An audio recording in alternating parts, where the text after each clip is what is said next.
Bismillahirrahmanirrahim. Assalamualaikum warahmatullahi wabarakatuh. Alhamdulillahirabbil alamin. Wassalatu wassalamu ala sayyidil mursalin wa ala alihi washabbihi ajma'in. Subhanaka la ilma lana illa ma 'allamtana innaka antal alimul hakim. Rabbi shrah li sadri wa yassir li amri wahlul 'uqdatam min lisani yafqahu qawli, amma ba'd.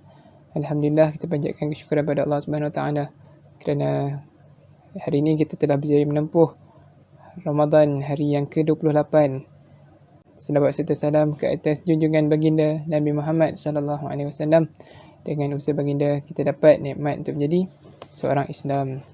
So, seperti biasa, saya akan berkongsi dengan antum semua tazkirah pendek dan santai.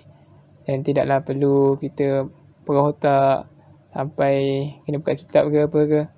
Sebab tazkirah ni dia pun hanya maksud dia daripada perkataan tazkir, maksud dia bahasa Arab yang kalau kita translate maksud dia memperingatkan. So tazkirah ni hanya untuk memperingati kalian dan juga memperingati diri saya sendiri.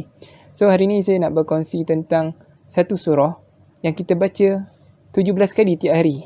Dan bayangkan kalau kita baca 17 kali tu, dah sekarang ni kita dah contoh macam umur 20 lebih, kita istiqamah solat sejak umur 10 tahun. Dah berapa puluh kali, berapa ratus ribu kali lah kita baca surah tu. Surah tu adalah satu surah yang kita wajib baca dalam tiap kali solat. Mesti Joel tahu. Dah bagi hin-hin dah ni. Surah tu ialah surah Al-Fatihah. Surah Al-Fatihah ni, hebatnya dia adalah umul kitab. Dia adalah pembuka kepada Al-Quran. Dan ada satu kata-kata ulama', Al-Quran tu, dia punya kesimpulan kepada Al-Quran ialah surah Al-Fatihah. Itu hebatnya surah Al-Fatihah. Dan hebatnya dia, kita bayangkan kita nyanyi lagu favourite kita. Tak kisah lagu K-pop ke, lagu Bollywood ke, lagu Melayu ke, lagu putih ke. Cuba kita dengar tiap-tiap hari, kita nyanyi tiap-tiap hari. At last kita akan rasa bosan juga.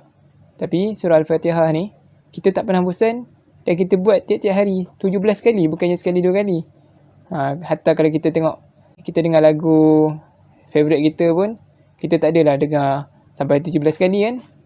Tapi ni kita dengar, kita baca, dah lah pagi baca, tengah hari baca, petang baca, senja baca, malam baca. Tu belum tambah lagi dengan solat-solat sunat. Tu yang kira paling minimum kita baca surah Al-Fatihah 17 kali tiap hari. So, apa yang hebatnya surah Al-Fatihah ni? Sampai kita kena baca tiap hari. Sebenarnya dalam surah Al-Fatihah, kita sedang berdialog dengan Allah Subhanahu Wa Taala. Seperti ada satu hadis sahih Muslim, hadis yang ke-349, di mana hadis tu berbunyi, apabila kita baca surah Al-Fatihah, Bismillahirrahmanirrahim, Alhamdulillahirabbil alamin. Yang maksud, segala puji bagi Allah, Tuhan semesta alam. Dan Allah menjawab, Hamdani abdi. Yang maksud, hambaku memujiku. Seterusnya, Alhamdulillahirabbil alamin, Ar-Rahmanirrahim. Yang maha pemurah lagi maha penyayang. Dan Allah menjawab, Athana alayya abadi. Yang maksud, hambaku menyanjungiku. Itu Ar-Rahmanir-Rahim. Maliki yaumiddin. Iaitu yang menguasai hari pembalasan. Dan Allah menjawab lagi, Majadani abadi. Yang maksud, hambaku mengagungkanku. Maliki yaumiddin. Iyyaka na'budu wa iyyaka nasta'in. Dan Allah yang maksud, kalau tempat kami nyembah, kalau tempat kami mohon pertolongan. Dan dekat situ Allah menjawab lagi, Hadza baini wa baina Allah subhanahu wa ta'ala. Hadza baini wa baina abdi wa li abdi ma sa'ali. Yang maksud, ini bahagianku dan bahagian hambaku, dan untuk hambaku apa yang diminta.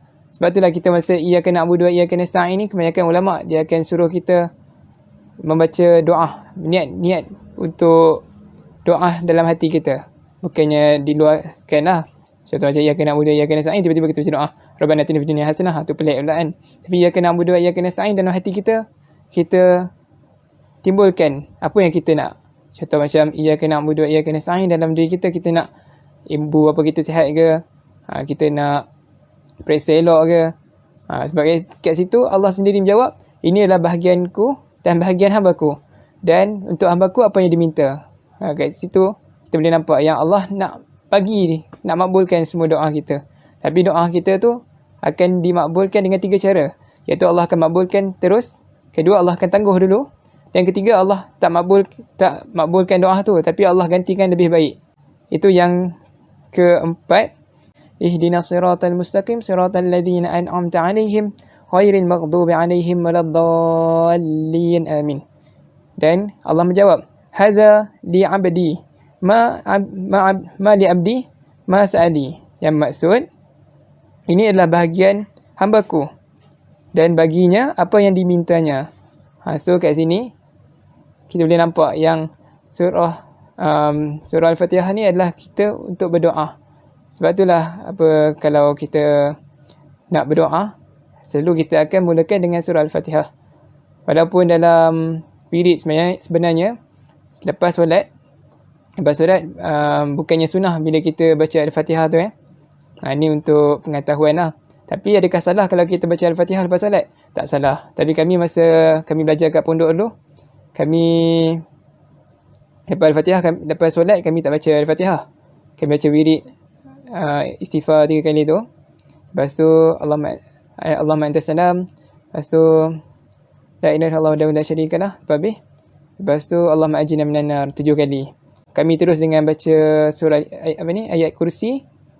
Lepas baca ayat kursi baru terus dengan 33 kali zikir Fatimiyah, yang 33 kali subhanallah, 33 kali alhamdulillah, 33 kali Allahu akbar, dan terus dengan baca doa. Dan lepas habis baca doa tu kami teruskan dengan wirid sakran. Wirid sakran ni lah dia ada including dengan Al-Fatihah. So masa tu barulah kami baca Al-Fatihah. Itulah kehebatan Al-Fatihah. So hari ni dia ringkas je, tak nak panjang-panjang sebab kita dah penghujung bulan Ramadan ni.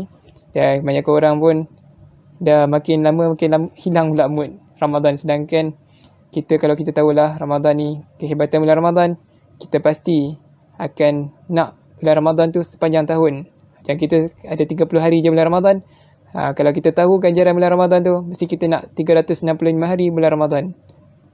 Itu saja perkongsian saya pada malam ini. Dan semoga perkongsian saya yang ringkas ini dapat dimanfaatkan dan dapat diamalkan dan disampaikan kepada orang lain, insya-Allah. Sekian, kita tangguh dengan kafaratul majlis. Salatu ala subhanakallahumma bihamdika asyhadu an la ilaha illa anta astaghfiruka wa atubu ilaik. Wal 'asr innal insana lafi khusr illa alladhina amanu wa 'amilus salihati wa tawassaw bil haqqi wa tawassaw bis sabr.